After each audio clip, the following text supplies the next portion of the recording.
Novo assunto agora, processo legislativo, na realidade poder legislativo. Questão de número 261. O poder legislativo federal é bicameral e exercido pelo Congresso Nacional, que se compõe da Câmara dos Deputados e do Senado Federal, certo ou errado? Se você marcou certo, você acertou, é isso mesmo. É o artigo 44 da Constituição. O Poder Legislativo Federal é bicameral, composto de duas casas, a Câmara dos Deputados e o Senado Federal, exercido pelo Congresso Nacional. A Câmara e o Senado compõem o Congresso, formam o Congresso Nacional, diferente do sistema legislativo estadual, que é unicameral, ou seja, somente a Assembleia Legislativa do Estado. Questão de número... A questão para você ver como que isso cai em prova. Já trouxe a resposta para a gente não perder tempo. O Poder Legislativo da República Federativa do Brasil é exercido pelo Congresso Nacional, composto, a resposta abaixo, Câmara dos Deputados e Senado Federal. Quando isso cai em prova, é muito fácil. Questão de número 262. O Poder Legislativo é exercido pelo Congresso Nacional, que se compõe da Câmara dos Deputados e do Senado Federal. A Câmara dos Deputados é constituída pelos representantes dos estados da Federação, eleitos pelo sistema proporcional, e o Senado Federal é composto pelos representantes do povo, eleitos segundo o princípio majoritário, certo ou errado? Pausou o vídeo? Respondeu. Se você marcou certo, você, dessa vez, errou. Está errado, pessoal. A parte inicial está correta. O poder legislativo é exercido pelo Congresso Nacional, que se compõe da Câmara dos Deputados e o Senado Federal. A gente viu isso na questão passada. Agora a parte final está errada. A Câmara dos Deputados é constituída pelos representantes dos estados. Não. A Câmara dos Deputados, ou seja, os deputados federais, eles são representantes do povo. Eles representam o povo que os elege pelo sistema proporcional. O sistema é o proporcional. E o Senado Federal é o representante dos estados-membros. Cada estado haverá três senadores.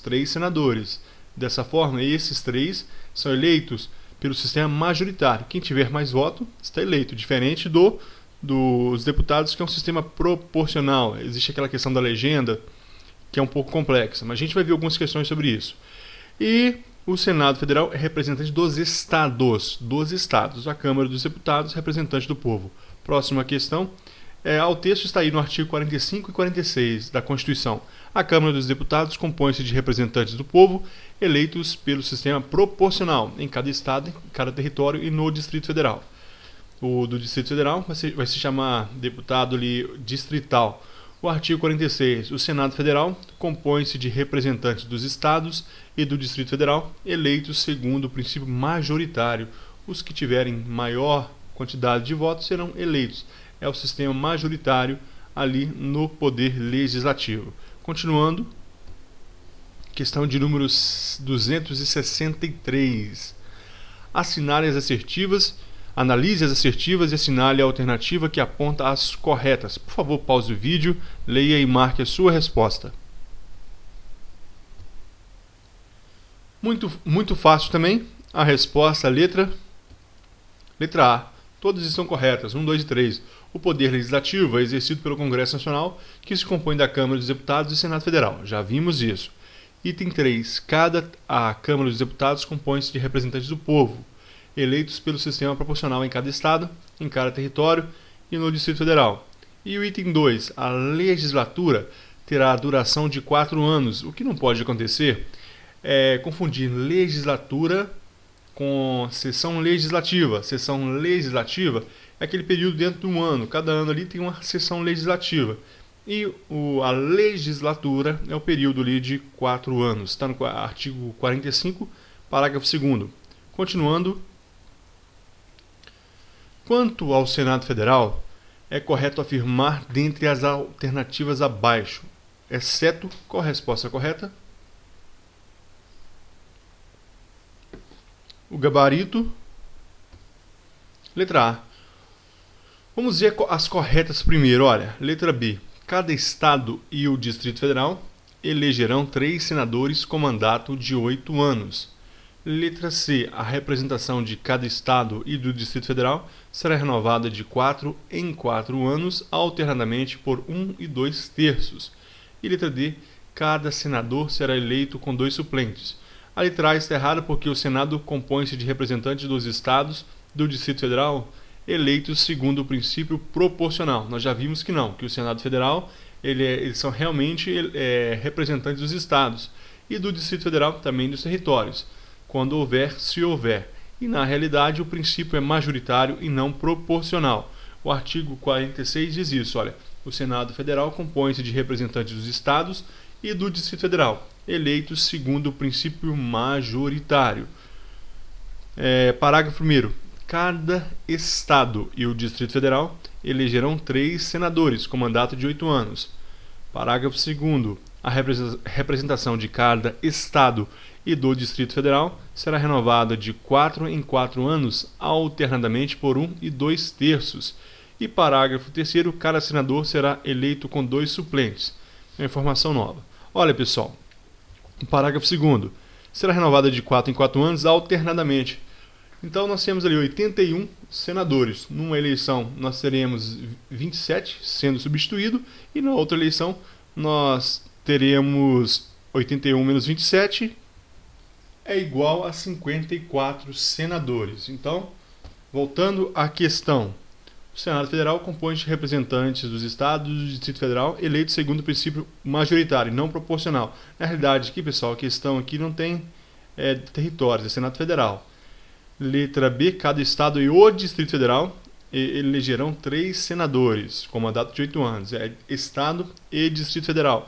A representação de cada Estado e do Distrito Federal será renovada de 4 em 4 anos, alternadamente. 54 numa eleição e 27 na outra eleição.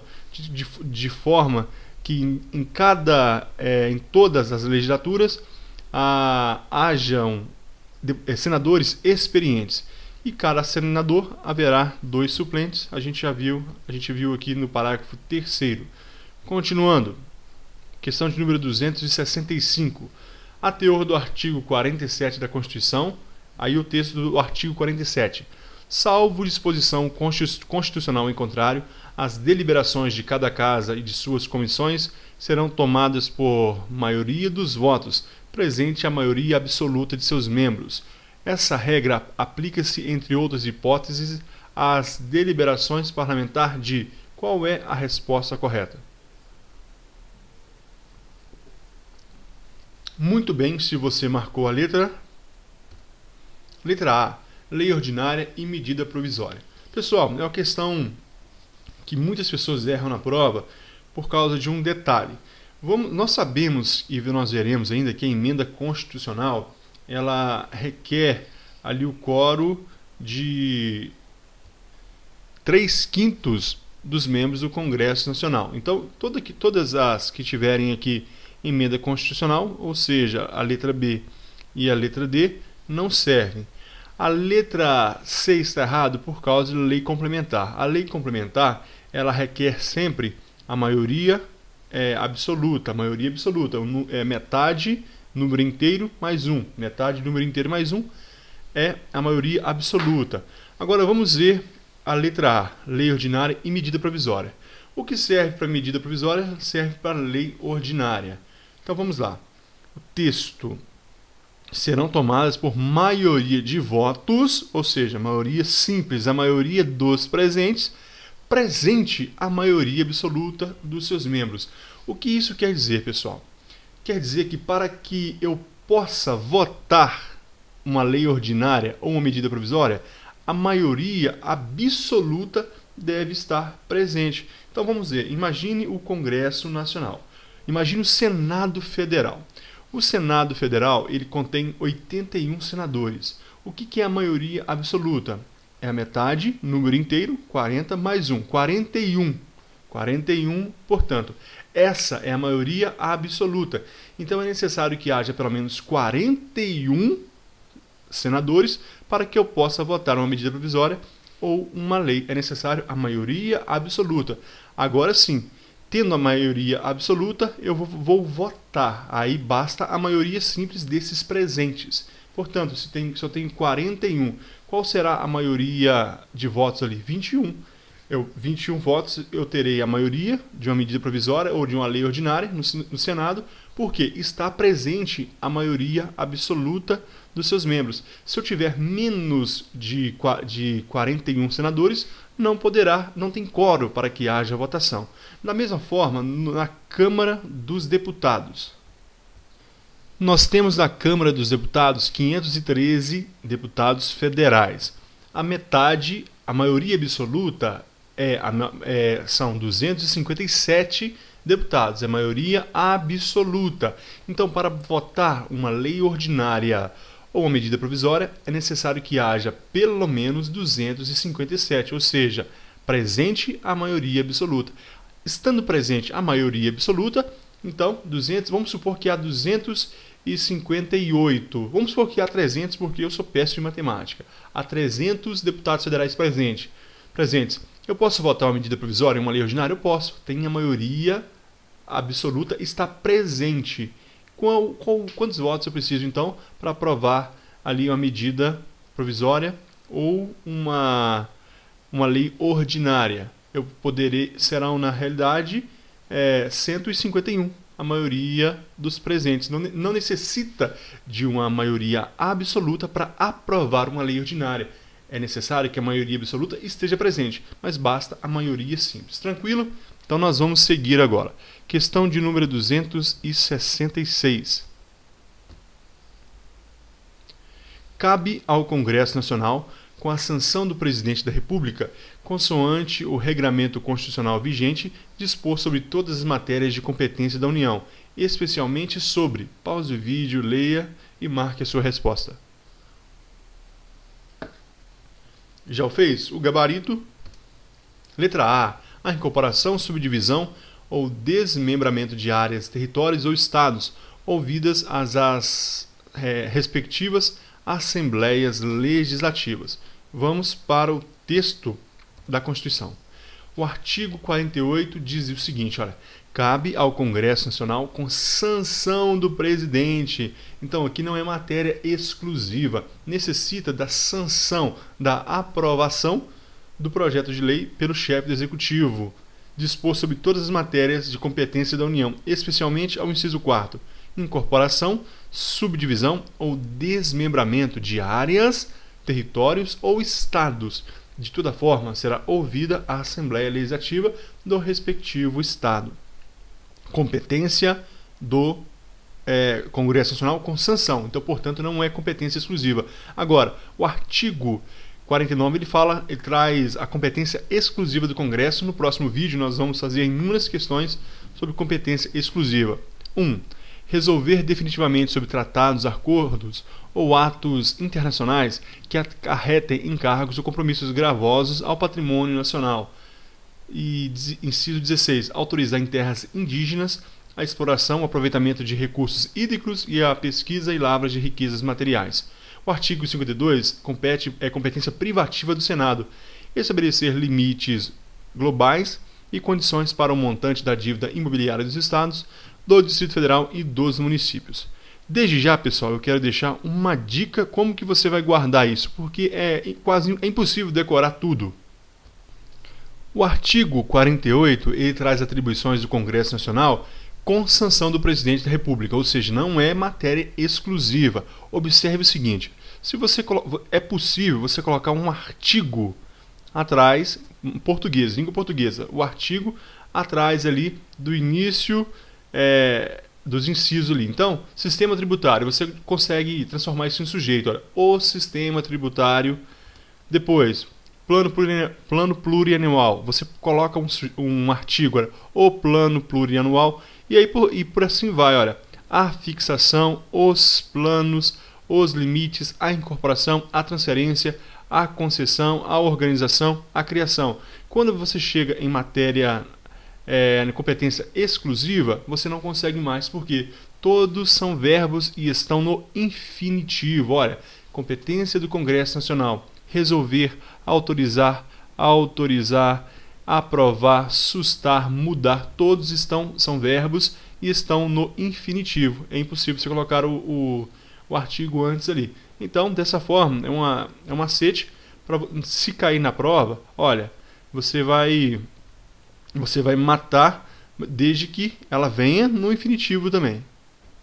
Só que neste caso a banca foi mais inteligente, né? Porque ela tirou os verbos, ela tirou os infinitivos para resolver, autorizar, estabelecer e deixou somente o texto ali para confundir o candidato. Neste caso você deveria saber mesmo, mas se cair com o infinitivo você acerta na hora da prova. Então o gabarito aqui é a letra A. Nós faremos outras questões para a gente treinar esse assunto, fique tranquilo. Questão de número 267. Uma outra questão caiu aí, olha, já com a resposta. Cabe ao Congresso Nacional, com a sanção do Presidente da República, dispor sobre a incorporação, a subdivisão ou desmembramento de áreas de territórios ou estados, ouvidas as respectivas assembleias legislativas. Como você pode ver, é um assunto que está sempre caindo em prova. Continuando, questão de número 267. Compete ao Congresso Nacional, com a sanção do Presidente da República, dispor, entre outras matérias, sobre telecomunicações, radiodifusão, sistema tributário, arrecadação e distribuição de rendas. Certo ou errado? Muito bem, se você marcou, certo. É o artigo 48, inciso 12 e também o inciso 1.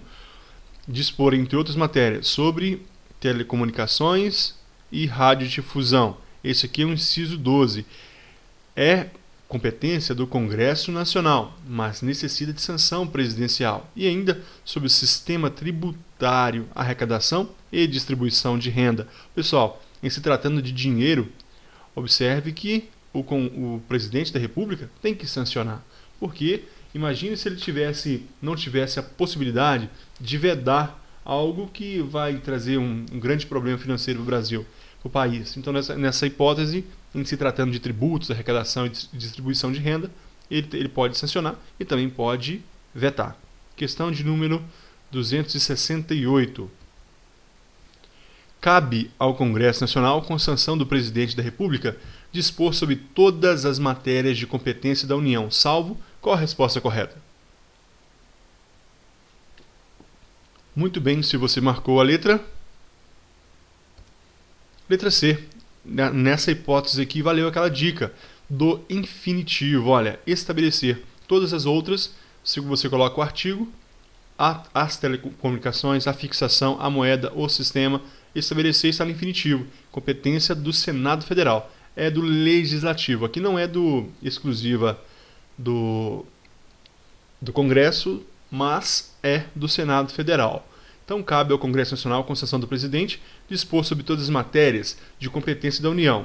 É o texto do artigo 48. Telecomunicações e radiodifusão está no inciso 12. Fixação e modificação do efetivo das Forças Armadas. Inciso 15. Moedas, seus limites, emissão, montante da dívida mobiliária federal. Inciso 14. Sistema tributário, arrecadação e distribuição de rendas. Inciso 1. Nós já vimos que estabelecer limites globais e condições para o montante da dívida mobiliária dos estados, do Distrito Federal e dos municípios, não vimos ainda, na realidade não vimos. Está lá no artigo 52, inciso 9. A gente vai fazer ainda algumas questões sobre competências privativas do Senado Federal. Essa competência aqui é privativa do Senado, nós veremos. Prosseguindo, 269. Analise a afirmação a seguir. A concessão de anistia é da competência exclusiva do Congresso Nacional. Certo ou errado? Se você marcou errado, você acertou. Está errado. Artigo 48, inciso 8 da Constituição. É competência do Congresso Nacional com sanção do presidente. Realmente, a anistia é competência do Congresso Nacional. Competência do Congresso Nacional conceder anistia. Mas é necessária a sanção, ou o presidente pode sancionar ou pode vetar. Continuando, 270 para encerrar esse vídeo. Assinale dentre as matérias abaixo relacionadas, incluídas na competência legislativa do Congresso Nacional, aquelas em que não exige a sanção do Presidente da República. Pause o vídeo e marque a sua resposta. Muito bem, se você marcou a letra B. Tratados, acordos ou atos internacionais que acarretem encargos ou compromissos gravosos ao patrimônio nacional. Olha, tratados ou acordos ou atos internacionais, olha, artigo 49, inciso 1, pessoal, é competência exclusiva do Congresso Nacional. Nós vamos abrir lá no texto da Constituição para não ficar dúvida. Artigo 49. É competência exclusiva do Congresso Nacional resolver definitivamente sobre tratados, acordos ou atos internacionais que acarretem encargos ou compromissos gravosos ao patrimônio nacional. Competência exclusiva, não necessita de sanção presidencial. Todas as outras são de acordo com o artigo 48. Letra A. Organização administrativa, judiciária do Ministério Público e da Defensoria Pública da União e dos Territórios. Artigo 48. A competência do Congresso Nacional, mas com sanção. É o inciso 9. Letra C. Matéria financeira, cambial, monetária, instituições financeiras e suas operações. Imagina se fosse dispor, o Poder Legislativo pudesse dispor sobre o Banco Central e o presidente não pudesse sancionar ou vetar. D. Criação, transformação e extinção de cargos, empregos ou funções públicas. Inciso 10. E concessão de anistia. A gente viu na questão passada, é necessária a sanção. É o inciso 8º. É necessária a sanção do presidente. Ok, pessoal? Terminamos aqui esse vídeo. No próximo nós vamos fazer mais questões sobre o poder legislativo, depois questões sobre o processo legislativo. Nós vamos ficar alguns vídeos aqui com esse assunto. Até o próximo.